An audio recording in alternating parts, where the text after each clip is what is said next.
창세기 오후 강해를 하겠습니다. 오늘도 특별한 얘기, 오늘 함께 나누려고 하는 특별한 얘기는 1장에서 이미 창세기 1장에서 다 나누었음에도 불구하고 다시 한번 그림으로 정리하자는 차원에서 빛 A와 빛 B의 원리로 기록된 성경, 그걸 통해서 하나님이 우리에게 뭘 말하시는 것이고 이루려고 하시는 게 뭘까를 알아보자.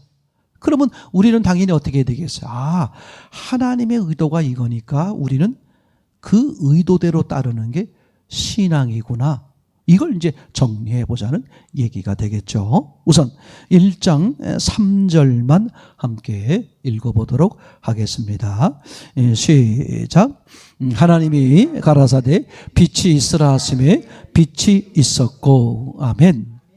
자, 이제 또 어딜 보는 거냐 하면 넷째 날을 보겠습니다. 14절 시작. 하나님이 가라사대 하늘의 궁창에 광명이 있어 주야를 나뉘게 하라. 또 그 광명으로 하여 징조와 사시와 일자와 연한이 이루라. 아멘. 신앙생활 있잖아요. 제가 지내보니까 그런 거더라고. 내가 하기 싫은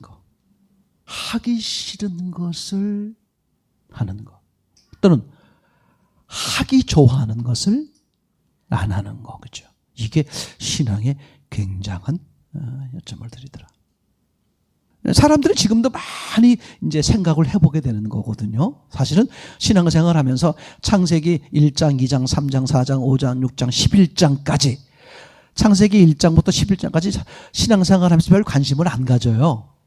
이거는 먼 나라, 남의 나라, 아주 먼 옛날 전설 따라 삼천리 호랑이가 담배 피던 시절에 뭐 그런 전혀 나와 동떨어진 세계의 이야기로 성경에 이런 게 있구나 하는 정도, 아는 정도. 노아 홍수라든지 뭐 선악과 따먹었다든지 또는 그 뭐 바벨탑을 쌓았다든지 뭐 그냥 전설적으로 아는 정도지 별로 관심을 안 가져. 그리고 이제 아브라함 사건 이후부터 실제 우리 신앙생활 속에 그런 건 관심이 많죠. 근데 이게요, 너무 놀라운 게 뭐냐 하면, 왜 하나님이 빛을 2번 창조하셨을까? 그래가지고 이제 답답하니까 이게 2번 창조한 게 아니라 뭐 여러 가지 이유를 막 얘기합니다만, 오늘 제가 설명을 드리려고 하는 입장에서 보면 빛을 마치 2번 창조한 것처럼 이제 보인다. 자, 우선 첫째 날 하나님이 땅을 만드셨는데 땅이 혼돈공허 흑암이 있었어요. 그러자 하나님이 어떻게 하셨습니까? 빛을 1장 3절에 빛을 이제 만드셔서, 근데 빛을 이 참 놀라워요. 3절 하나님이 가라사대 빛이 있으라 하시니 빛이 있었고, 하나님 뭐라 그랬어요? 빛이 있으라. 간단하게 빛이 있으라. 빛아 생겨라. 이게 중요해. 그냥 그렇게 말했는데 빛을 만든 목적이 뭐다? 땅을 비추는 거더라. 어떻게 알아? 나중에 보니까 땅을 비추고 있잖아. 이걸 아셔야 돼요. 그럼 하나님이 창조했다면 반드시 뭐가 있다? 목적이 있다. 이거 아셔야 되겠죠. 이게 사람에게도 많이 이렇게 이제 관계하면서 드러나는 일이에요. 저 사람이 왜 저렇게 했지? 뭐가 떠올라? 왜 저렇게 했지? 그러니까 하나님이 뭘 하셨다 그러면 왜 저렇게 하신 거야? 역사하셨어요? 창조하셨어요? 기록하셨어요? 그럼 반드시 뭘 생각하는 거예요? 왜 그렇게 하셨지? 반드시 뭐가 있다? 목적이 있다. 지난 시간에 말씀드렸어요. 목적적 창조, 목적적 기록, 목적적 역사. 성경에 안 나오는 단어지만 이걸 모르고 이걸 정리 못하고 성경 보면 이게 명확하지가 않은 거예요. 그러니까 하나님은 단지 빛이 있으라 그렇게 말했을 뿐이야. 근데 있으라고 명령했을 속에 이미 뭐가 들어가 있다? 왜 있으라고 했는지 그 목적이 들어있더라. 이게 중요합니다. 그죠? 땅을 비추기 위해서구나. 그죠? 그런데 여러분, 넷째 날 해, 달, 별입니다. 자, 다시 보세요. 14절 하나님이 가라사대 하늘의 궁창에 광명들이 있어 주야를 나뉘게 하라. 또 그 광명으로 하여 징조와 사시와 일자와 연한이 이루라 하고, 이제 결국은 그죠, 해, 달, 별을 만드셨어요. 근데 해, 달, 별을 만들었는데 한마디로 말하면 빛을 만드는 거야. 그죠? 자, 그런데 왜 만들었느냐? 신기해. 15절. 광명체들이 하늘의 궁창에 있어 땅에 비추라 하시고 뭐하게 하셨다? 땅에 비추는 게 목적이다. 그러니까 하나님의 창조는 땅으로 상징된 목적이 뭐다? 사람에게 뭔가 말씀하고 싶어 하는 것이다. 제 말 이해되겠죠? 이게 아주 중요합니다. 그죠? 아, 하나님의 목적은 사람이구나. 그럼 사람에게 뭘 말하려고 그러는 걸까 생각해 봐야 되겠죠? 그래서 이 14절 이하 넷째 날을 내내 보면 땅에 비쳤다, 비쳤다, 해가 비치고 달이 비치고 별이 비치고 결국은 땅이다. 자, 요걸 물리적인 측면에서, 물리적 창조라는 측면에서 한번 생각을 해보겠어요. 첫째 날 큰 그림으로 말하면 땅을 만들었어요. 둘째 날 아무 일도 안 하시고 단지 있었던 물을 둘로 나누는 거였어요. 셋째 날 뭐 했습니까? 중력을 만드시고 그 다음에 식물을 만드셨어요. 그리고 넷째 날 뭐 했죠? 해, 달, 별, 천체를 만드셨어요. 맞습니까? 자, 그러면 넷째 날 해, 달, 별을, 즉 천체라고 말할 수 있는 빛을 만들었단 말이죠. 그럼 넷째 날 빛을 왜 만들었을까? 물리적 창조라는 입장에서 생각해 보는 거예요. 그죠? 넷째 날 빛을 왜 만들었을까? 생각해 보죠. 이게 중요합니다. 그럼 그때 빛을 만들 거면 첫째 날 빛을 만들 필요가 없고, 반대로 첫째 날 빛을 만들었으면 넷째 날 만들 필요가 없죠. 근데 첫째 날 빛을 만들고 넷째 날 또 만든단 말이죠. 그럼 이것은 하나님의 관점에서 보는 거예요. 그러니까 하나님은 전지전능하심에도 불구하고 1장 2절 왜 땅을 혼돈 공허 흑암 있게 만들었을까? 전능하심에도 불구하고 하나님의 의도가 있었다 그랬죠. 그런 것처럼 하나님이 첫째 날 빛을 만들었으면 그걸로 끝. 그렇게 되지. 왜 넷째 날 해, 달, 별로 표현된 빛을 또 만드시는 것일까 하는 하나님 뭐가 있다? 의도가 있다. 이런 얘기가 되겠죠. 자, 만약에 첫째 날 빛을 안 만들었어요. 상상해 보세요.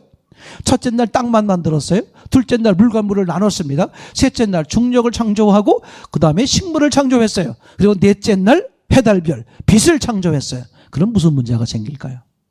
식물의 문제가 생기죠. 식물을 언제 만들었어요? 셋째 날 만들었죠. 그럼 빛은 언제 만들어요? 넷째 날 만들죠. 그러면 이거 기억하셔야 됩니다. 해달별을 넷째 날 만들었잖아요. 그럼 식물을 셋째 날 만들면 그 식물은 살아남지 못한다. 이걸 생각하는 게 중요하죠. 아니, 목사님, 그 하루 전인데 식물이 뭐 하루쯤 빛을 안 본다고 해서 죽나요? 죽습니다. 1초만 빛이 없어도 죽는 거예요. 그 사람들은 또 이렇게 하면 그런 쪽을 생각을 안 해보셨기 때문에 그게 말이 돼요? 우리 지하실에다가 날씨가 뭐 춥거나 뭐 어떻게 지하실에다가 그 식물을 놨더니 죽어 안 죽어? 안 죽어. 좀 자라는 성장이 좀 희미하거나 뭐 그럴 뿐이지 안 죽어. 근데 뭐 이거 하루 1초, 1시간, 1초만 빛을 안 받아 죽는다고요? 예, 죽습니다. 죽어요. 왜냐하면 빛이 있다가 하루나 1초 없는 게 아니라 아예 처음부터 뭐예요? 빛이 없었기 때문에 죽는 거예요. 빛이 없으면 어떻게 돼? 쉽게 말하면 따뜻함이 없는 거야. 만들어지는 순간 어떻게 돼? 얼어버리거나 그죠? 다 없는 거예요. 살 수가 없어요. 하나님이 창조하시면서 넷째 날 빛을 만들 것 같으면 왜 셋째 날 식물을 만들어? 그래서 셋째 날 식물을 만들어야 되기 때문에 어쩔 수 없이, 이 표현이 이상합니다. 첫째 날 미리 빛을 만들어 놓는 거야. 그럼 첫째 날 빛은 물리적 입장에서 보면 뭘 살리려고? 셋째 날 만드는 식물을 살리기 위해서 얘기됐죠. 그럼 또 이런 의문을 한다니까. 참 목사님. 그럴 것 같으면 넷째 날 빛을 만들 게 아니라 첫째 날 빛을 한 번으로 만들어 끝내죠. 아니면 셋째 날 해달별을 만들고 넷째 날 식물을 만들면 빛은 몇 번이면 돼? 아이고 그때 내가 있었더라면 이거 하나님도 참 죄송한 얘기를 말하면 짱돌이셔. 아이 그걸 생각을 못 하셨을까? 그죠? 아니 넷째 날 셋째 날 순서만 바꿔도 빛을 먼저 만든 다음에 그 다음에 식물 만들면 온전하잖아. 하나님 몰랐겠냐고. 그러니까 하나님은 이런 얘기예요. 왜 식물을 셋째 날 만들고 해달별을 넷째 날, 즉 빛을 한 번 더 만드느냐? 중요합니다. 그것은 빛을 두 번 만드는 것으로서 사람들에게 뭔가 말씀하려고 하는 게 있기 때문에 그렇다. 어느 관점으로 안 봐서 그래? 하나님의 관점으로. 하나님이 전능하심에도 불구하고 왜 빛을 두 번 만들어야만 했을까? 그죠? 사람을 향하신 하나님의 깊은 의도가 있으시다. 이걸 있는 대로 안 보기 때문에 그런 거잖아요. 얘기되겠죠? 자, 이제 그러면 이제 그림으로 이제 한번 보겠습니다. 그래서 우리는 일명 빛 A, 빛 B 이렇게 말합니다. 우선 빛 A를 한번 보겠습니다. 자, 이게 첫째 날 만들어진 빛 A의 모습이에요. 이제 완전하진 않지만, 그죠? 이제 그림이 보면 저거 보시면 이해가 되겠습니까? 화살표가 무슨 뜻이죠? 빛이야 빛. 하나님이 1장 3절에 빛이 비추고 있었잖아요. 그럼 1장 3절에서 물체라고는 뭐밖에 없었어요? 물체라고는 지구밖에 없었단 말이에요. 근데 빛을 비췄대. 그럼 해달별 같은 건 만들지 않았잖아요. 빛이 비쳤다는 거야. 그러면 저것을 유추해 볼 때 저 빛은 누가 비치는 거다? 하나님이 직접 비추시는 것이다. 그렇게밖에 볼 수밖에 없겠죠. 그리고 이제 하나님이 종종 빛으로 나타나기도 하고 계시록에 보게 되면 그죠? 빛으로 표현하기도 하잖아요. 저것은 하나님이 직접 빛을 비추고 계시는 거다. 얘기됐죠? 두 번째, 저 지구를 보세요. 지구. 파란 건 물이고 그 가운데 이렇게 땅 색깔은 땅입니다. 땅 색깔이 땅이란 말이 이상하네. 예, 하여튼 예, 땅 색깔이 땅인데 왼쪽과 오른쪽이 조금 뭔가 다르죠. 왼쪽은 좀 환하고 오른쪽은 예, 좀 어둡고 왜 화살표 쪽은 환하죠. 뭐하고 빛이 비추고 있으니까. 그럼 지금도 태양빛이 24시간 비치잖아요. 그럼 저 당시에도 빛이 어떻게 돼? 그죠? 24시간 땅을 비추고 있었다. 그러면 저녁이 되고 아침이 되니 왜 이렇게 기죠? 땅이 왜 변할까? 어떤 때는 저녁, 어떤 때는 아침이니까 어떤 때는 낮, 어떤 때는 밤. 그것은 두 가지 의미가 있을 수 있다. 하나는 땅은 그대로 있는데 뭐가 도는 거예요? 빛이 도는 거야. 하나님이 빙글빙글 돌면서 빛을 비추는 방법이 있고 또 하나는 뭐야? 빛은 그대로 있는데 뭐가 돈다? 땅이 돌고 있다. 그 오늘날 우리가 살고 있는 땅은 언제 만든 거예요? 저 때 만든 거잖아요. 그러니까 땅이 동일해야 되니까 지금 지구가 어떡하죠? 돌고 있죠. 그죠? 그러니까 그 당시로 보면 뭐가 도는 게 맞다? 땅이 땅이 돌고 있는 게 맞다. 이렇게 되겠죠. 물리학적으로도 땅이 빛이 돌고 있는 게 아니라 땅이 돌고 있는 것이 맞다. 물리학적으로 봐도. 그리고 영적으로 봐도 그죠? 환해지고 어두워지는 것을 영적으로는 죄의 문제를 얘기하는 거잖아요. 어두워진다는 것은 죄를 의미하는 거다. 그럼 죄는 항상 하나님 쪽의 문제다, 사람 쪽의 문제다.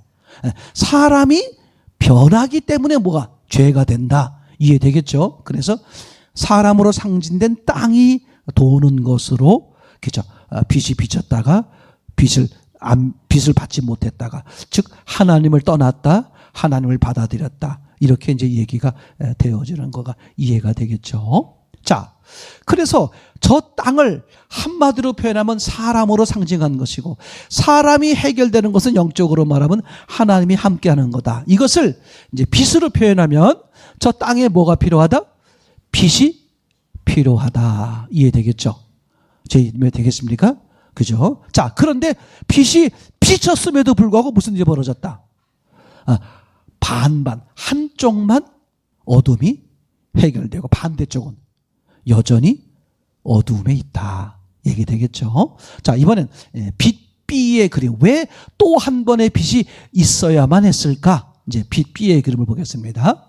자, 이게 빛 B의 그림입니다. 자, 빛 B의 그림을 보면 빛 A의 그림과 뭐가 달랐어요? 일단 뭐가 없어졌죠?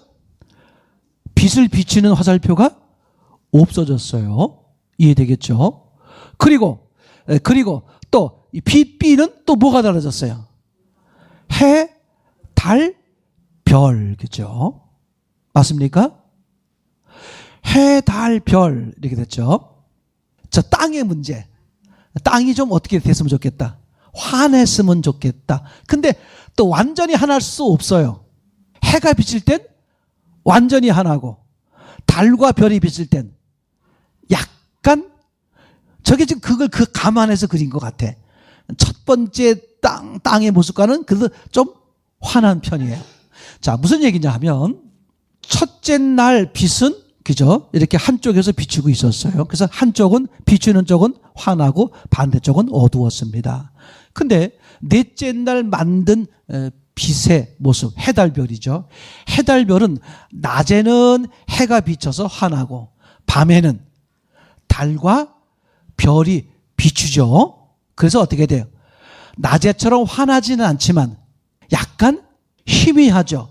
그럼 희미하지만 어때요? 빛은 있는 거죠. 맞습니까? 개미 똥도 똥이다. 좀 표현이 어색합니다만. 그러니까 빛 B의 그림을 보면 해, 달, 별이 비추는 그 지구를 보면 낮에는 빛이 강하고 밤에는 빛이 약하지만 낮이고 밤이고 뭐가 있다? 빛이 있다. 근데 빛 A에는 빛이 어디만 있어요? 빛이 비추는 쪽만 있죠. 반대쪽은 빛이 아예 없어요. 제 말 이해되겠죠? 하나님이 왜 우주를 저런 식으로 창조했을까? 이상하다 싶으면 어딜 쳐다봐야 된다? 사람. 하나님이 사람에게 뭘 말하려고 그러는 걸까? 저 땅은 하나님은 뭘로 상징하고 있다? 사람. 사람. 저 빛은 하나님을 상징했으니까 빛이 땅에 비치듯 하나님이 사람에게 관여하시는 거야. 관여하는데 땅의 어둠의 문제가 완전히 해결됐다? 반밖에 안 됐다? 반밖에 안 됐어. 그러면 그것은 완전히 해결된 거다? 아니다? 아니죠. 그죠? 청소하는데 청소를 막 하고 있는데 반밖에 안 했어. 반밖에 안 하고 끝나면 청소를 한 거야? 안 한 거야? 안 한 거지. 그죠? 안 한 거. 그죠? 그러니까 저거야, 지금.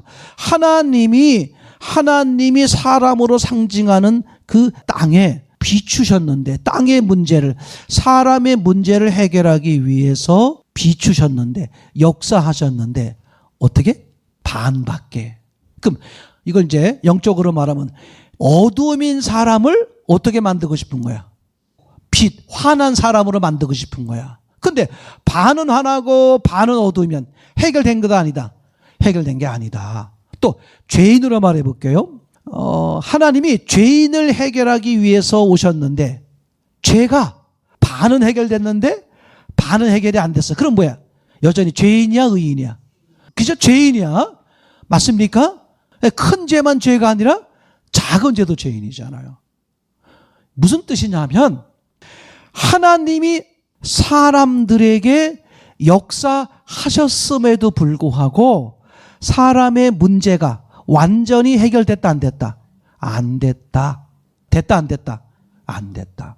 하나님이 전능하신데 사랑이 무한하신데 왜 안 돼요? 안 된다는 거예요. 지금 하나님이 몸서 성경의 제일 첫 장에다 미리 말씀하시는 거야. 내가 목적하는 바가 내가 일방적으로 이루는 그걸 원하는 게 아니다. 그러니까 하나님이 전능하심에도 불구하고 그렇게 안 하시는 거야. 못 하시는 거야. 저 그림으로 보면 땅의 어둠의 문제를 완전히 해결하지 못하시는 거야. 하나님이 역사하셨음에도 불구하고. 자, 보세요. 첫 번째 그림, 빛 A 그림. 왜 하나님이 역사하셨음에도 불구하고 사람의 문제가 완전히 해결되지 않을까? 왜 안 될까? 잘 들으세요. 밖에서 비쳤기 때문에, 바깥에서 역사하셨기 때문에. 그게 구약이에요. 하나님이 이스라엘 백성들을 삼으셔서 남편과 아내가 되었음에도 불구하고 너희가 나를 버리지 않았느냐. 그러니까 바깥에서 아무리 도와줘도 한 집에 살아도 소용없다. 해결이 안 되더라. 이걸 하나님이 처음부터 아신 거예요. 그래서 아예 창조할 때부터 그걸 우리에게 알아듣게 하려고 지금 저렇게 창조하신 거죠. 그래서 결국은 빛 A는 하나님이 역사하셨음에도 불구하고 어떻게 하나님이 목적하는 땅이 온전히 선해지는, 온전히 의로워지는, 즉 땅이 온전히 어둠이 해결되는, 그게 된다 안 된다? 안 되더라. 그래서 두 번째 빛이 필요하다. 하나님의 두 번째 역사가 필요하다. 그래서 넷째 날 뭐 하는 거예요? 또 두 번째 빛을 만드는 거야. 해달별을 만들었다는 것은 해달별을 만들어 놓고 뭐 했어요? 그게 땅에 비쳤으니까 결국은 하나님은 뭘 만들었다는 뜻이야? 빛을 만들었다는 뜻이다. 근데 그럼 두 번째 만든 빛은 어떤 역할을 하느냐? 우선 뭐가 사라졌어요? 첫 번째 비추고 있던 화살표가 사라졌어요. 하나님이 바깥에서 비추는, 사람 바깥에서 역사하는 게 사라져버린 거야. 그럼 어떻게 하겠다는 거야? 사람 안으로 들어오시겠다. 그게 뭐야? 저 우주 안에 들어와 있는 해, 달, 별. 그게 예수님이에요. 예수님이 우리 몸 안에 들어오시는 거야. 그럼 어떻게 돼요? 내가 하나님을 바라볼 때도 강한 빛이 있고 하나님을 바라보지 않고 있어도 빛 되시는 예수님이 어디 계셔? 내 안에 있으니까 희미한 빛은 있는 거죠. 그래서 24시간 빛이 우리 안에 있는 거야. 즉 완전히 어둠이 해결된 거요. 완전한 생명이 생긴 거요. 이걸 하나님이 지금 설명하기 위해서 빛 A, 빛 B로 표현하셨다. 구약 시대에는 하나님의 소원이 뭐였죠? 구약이든 신약이든 사람을 향한 하나님의 소원이 이름으로 말하면 뭐였어요? 임마누엘, 너와 함께 하겠다. 제 말 얘기죠? 근데 구약에서 실패했어요. 하나님이 함께 하려고 남편과 아내가 되고 내 백성 삼고 너희의 하나님이 되었음에도 불구하고 너희가 나를 버렸다. 이해되죠? 그래서 어떻게 쪼개졌어. 사람이 하나님을 떠난 거야, 그죠? 그러니까 땅의 문제가 해결되지 않았고 어둠의 죄의 사람의 문제가 해결되지 않았죠. 그래서 하나님이 두 번째 방법을 쓰시는데 뭐다? 이번에는 아예 사람 속으로 들어오시는 것이다. 그래서 하나님이 찾아오셨고 그리고 우리를 위해 죽으시고 그리고 우리를 위해 부활하셔서 우리 마음의 문을 두드리시고 우리 안에 들어오심으로써 사람의 영적 어둠의 문제를 완전히 해결하신다. 이게 하나님의 큰 그림의 전체적인 내용이죠. 이거 보세요. 신앙은 성경이야, 그죠? 성경대로 하는 거야. 그럼 하나님이 주신 성경의 첫 번째 장, 1장에서 이미 다 이걸 얘기해 놨어. 끝났단 말이야. 하나님의 계획이 뭔지, 의도가 뭔지. 근데 그런 생각은 하지 않고 뭐 교주가 있고 뭐가 어떻게 되고 처음을 보면 끝이 보인단 말이에요. 하나님은 처음 하실 때 이미 뭘 보고 하셨어? 그럼 사람도 마찬가지예요. 하나님의 시각대로 처음을 보면 뭐가 보여야 돼? 끝이 보여야 돼. 근데 처음을 안 보니까 끝이 어떻게 돼? 자기 마음대로 보이는 거야. 이렇게 될 거다, 저렇게 될 거다, 이게 맞다, 저게 맞다. 지금 우리나라에 있는 이 혼란도요, 사상의 문제죠. 이념의 문제예요, 사상의 문제. 간단한 거예요. 뭘 봐? 처음을 보면 왜 저 사람들은 저런 걸 주장할까? 그걸 근간 처음을 보면 아, 이런 바탕 때문에 그렇게 갈 수밖에 없는 거구나. 이 빛 A와 빛 B는 상상 못할 정도로 중요해요. 왜 하나님이 땅을 비추는 빛을 두 번이나 만들어야 됐을까? 한 번 만드는 방법으로 안 됐을까? 할 수 있잖아요. 식물을 나중에 만들고 빛을 먼저 만들면 한 번이면 되는데, 그럼 첫째 날 빛을 만들었으면 셋째 날 빛이 살 수 있을 것 같은데, 이건 첫째 날 빛을 만든 물리적 입장이 뭐야? 셋째 날 식물이 살 수 있잖아요. 근데 넷째 날 빛을 왜 또 만드냐 말이야. 그럼 하나님은 필요하니까 만드는 거야. 그래서 봤더니 첫째 날 빛은 지구, 우주, 바깥에서 비치는 것이다. 그렇게 볼 수밖에 없죠. 아무것도 없었으니까. 근데 넷째 날 빛은 어디서 비쳐? 우주 안에서 비치더라. 뭘 말하는 걸까? 아, 저 땅이 사람이라면 하나님이 바깥에서 아무리 도와봐야 해결이 안 된다. 그래서 하나님이 두 번째 방법, 아예 사람 안으로 들어오시는 거다. 얼마나 명확하냐고. 그럼 그런 하나님이 여러분 안에 들어와 계시는데 뭘 도대체 뭐 때문에, 그죠? 뭐 때문에 주눅 들어? 말을 못하게. 아유, 나는요, 날 몰랐어요. 그래. 내가 얼마나 힘들고 어려운. 이런 바보 같은 소리들. 아니, 여기가 아니고 저게. 그런 바보 같은 생각들을 하는 거야. 그거를 내 말에서 끊어버려야 돼. 내 감정과 느낌에서 끊어버려야 돼. 내 감정과 느낌은 속는 거예요. 그게 신앙이 아니라고. 내가 기분이 좋아야 성령이 역사하는 것이고, 기분이 더러우면 성령이 역사 안 하. 그렇게 하면 큰일 나. 내 감정과 상관없이 하나님이 그렇게 말씀하셨어. 그럼 뭐야? 안 죽어, 여러분. 하나님이 계셔. 하나님의 선하신 의도를 인정해 드려. 더 깊은, 더 놀라운 계획이 있으시다. 그걸 믿어드려요. 하나님이 뭐가 아쉬워서 여러분들 괴롭히고, 괴롭히는 걸 즐기시는 분이십니까? 아니야. 빛 A, 빛 B. 그래서 하나님은 결국은 사람. 하나님이 처음엔 바깥에서 역사하세요. 왜? 사람이 하나님을 몰라보니까. 마치 이게 연애 똑같아요. 남녀 간에 처음 만날 때 어색하잖아요. 게다가 서로 마음을 알면 연애하고, 게다가 어떻게 돼? 이제 결혼해서 합방하잖아요. 합방이 뭐야? 하나가 되는 거야. 하나님이 사람을 왜 그렇게 만들었을까? 결국은 사람을 향하신 하나님의 목적을 말하기 위해서 다양한 방법으로 설명하는 거죠. 바깥에 역사하시다가 어떻게 하려고? 안에 들어오시는데 조건이 있어. 안에 들어오는 조건은 뭐 내가 원해야 돼. 강제로 못 하시고 안 하신다고. 그래서 바깥에서 죄송한 표현으로 말하면 하나님이 내 주변에서 얼짱얼짱 하시는 이유가 뭐겠어?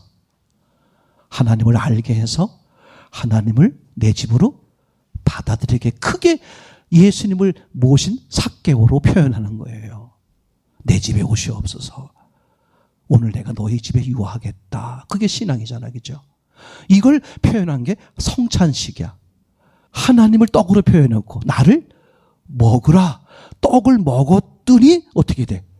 예수님이 내 안에 들어오신 것이고, 내 안에 들어오심으로써 나를 위해 피 흘려주신 죄 사함이 이루어지는 거죠. 여러 가지로 아주 그냥 간략하게 설명하잖아. 그래서 성경 전체로 보면요, 너무 놀랍게도 한 군데도 모순 없이 빛 A, 빛 B 원리로 기록이 되어 있다. 예, 빛 A, 빛 B의 원리는, 그죠? 이거를 우리에게 잘 설명해 주는 게 뭐냐 하면 십계명 돌판이에요. 십계명 돌판으로 빛 A와 빛 B. 왜 십계명 돌판을 두 번 만드실까? 목사님 그걸 말이라고 해요. 모세가 깨트렸잖아요. 깨트렸으니까 어쩔 수 없이 만들어야지. 그렇게 보면 그건 사람만 보는 시각이고, 하나님의 입장에선 깨질 걸 알았다 몰랐다? 알았어. 깨지도록 놔두고 하나님은 똑같은 돌판을 다시 만들어주는 거예요. 마치 빛 A가 있는데 이것으로서는 해결이 안 되니까 똑같은 빛 B를 다시 만드는 것처럼, 그죠? 그러면 보세요. 이제 빛 A의 이야기, 즉 제가 돌판으로 설명을 드렸는데 출애굽기 31장을 한번 보겠습니다. 출애굽기 31장 18절 그렇게 설명이 될 것 같으네요. 이 빛 A, 빛 B의 이야기는 평생 중요하고 성경 전체의 지금 이제 핵심의 이야기다. 성경 전체의 기록이 이 빛 A와 빛 B의 이 원리에 맞게 모든 성경 사건이 이렇게 돼. 단 한 군데도 이거와 모순되지 않게 기록되어 있어요. 그러니까 성경이 하나님 말씀이라고 인정 안 할 수가 없어.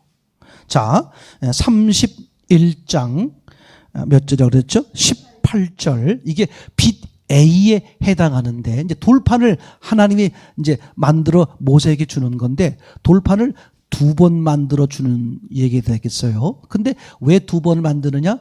첫 번째 걸 모세가 깨트려 버렸기 때문에 다시 만드는 거거든요. 내용은 그렇지만 하나님의 의도와 계획이 있었다. 자, 18절 읽을게요. 시작. 여호와께서 시내산 위에서 모세에게 이르시기를 마치실 때에 증거판 둘을 모세에게 주시나니 이는 돌판이요 하나님이 친히 쓰신 것이라.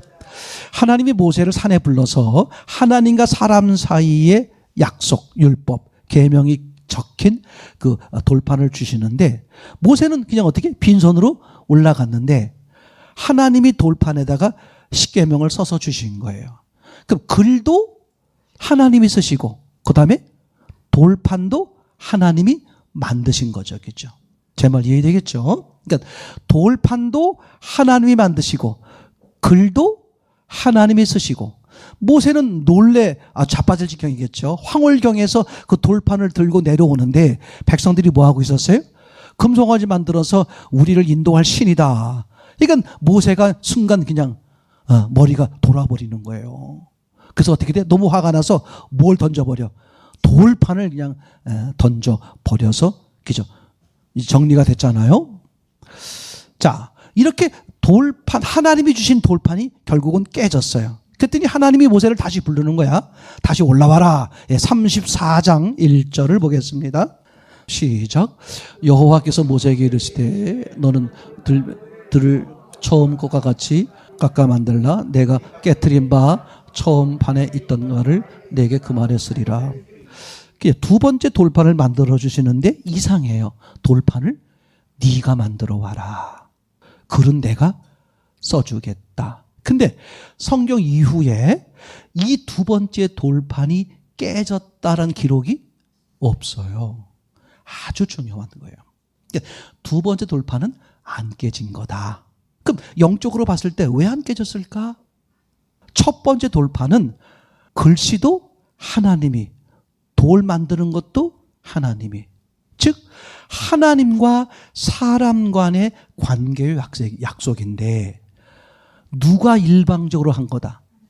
하나님이 일방적으로 한 거야. 돌도 하나님이, 글씨도 하나님이. 이건 깨진다. 이게 빛 A예요.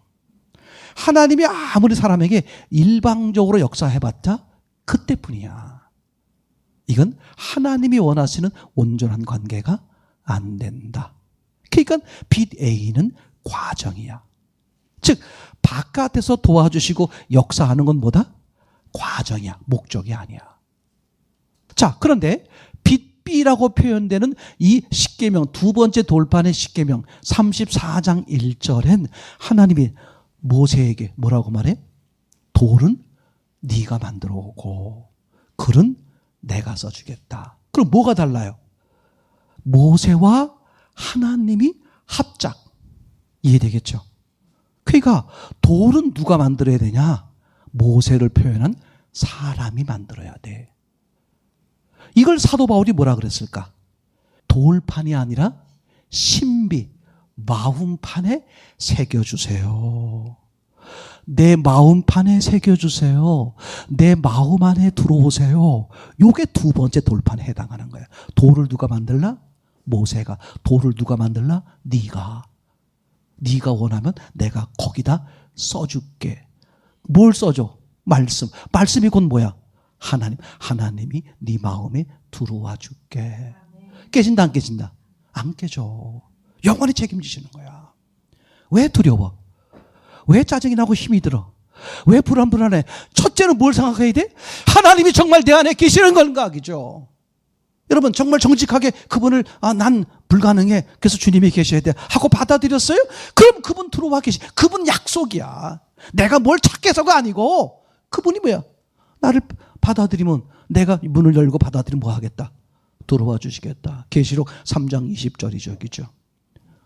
볼지어다 내가 문 밖에서 문을 두드려 누구든지 내 음성 듣고 문을 열면, 그죠? 내 음성 듣고 그 누가 예수님의 음성이 들릴까? 죽을 것 같은 사람.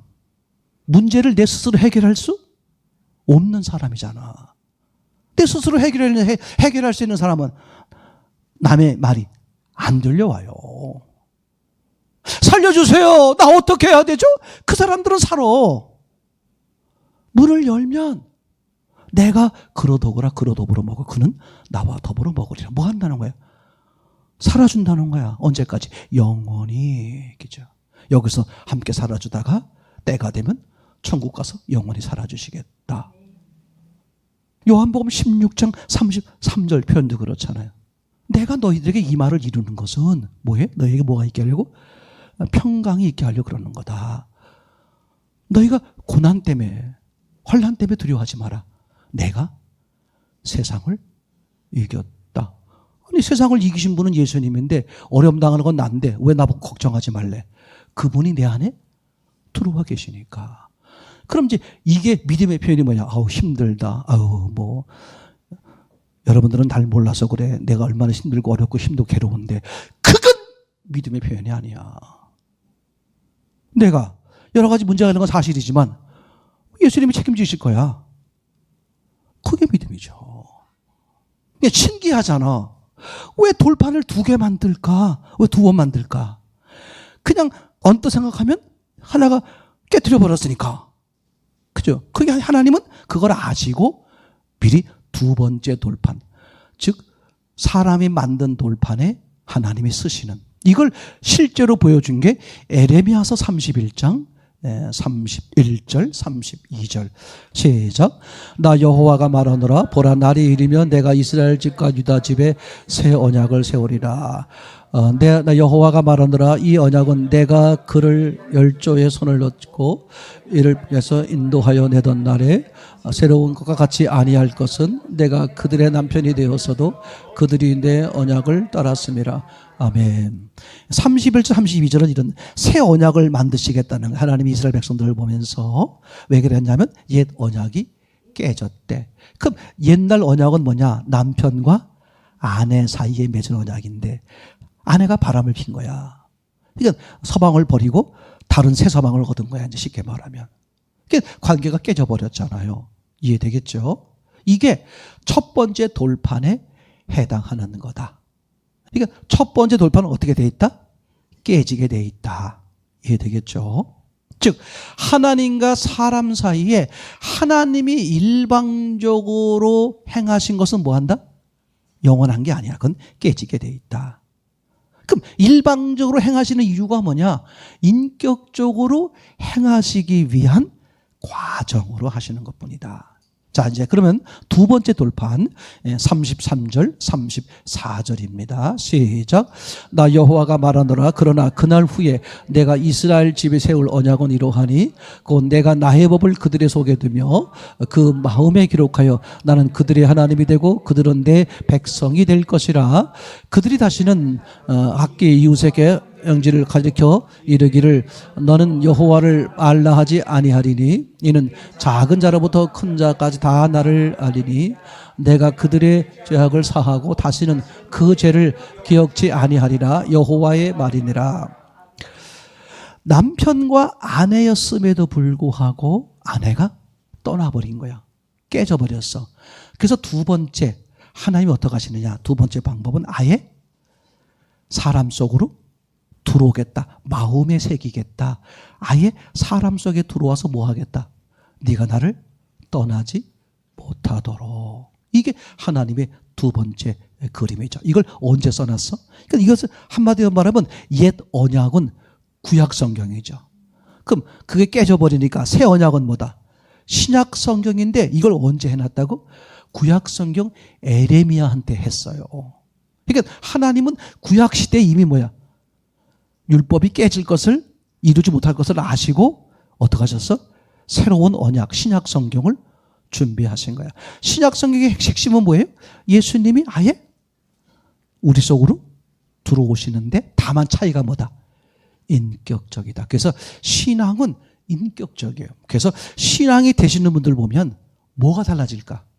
인격적이 돼요. 일방적으로 안 하신다고.